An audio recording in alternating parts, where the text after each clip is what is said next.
আজকের ভিডিওর টপিক হলো বাবডি রাখা। বাবডি রাখা কি সুন্নত?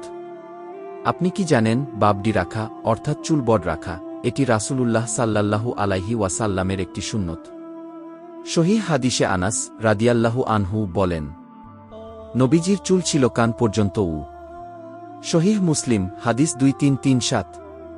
আরও এসেছে, নবীজির চুল ছিল কাঁধ পর্যন্ত। সহিহ বুখারী হাদিস 3551।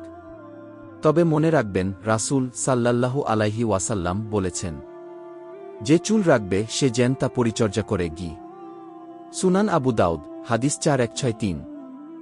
আরও বলেছেন, চুল রাখলে সব রাখো অথবা সব ফেলে দাও, মাঝখানে আধা আধা নয় সুনান আবু দাউদ হাদিস 4193।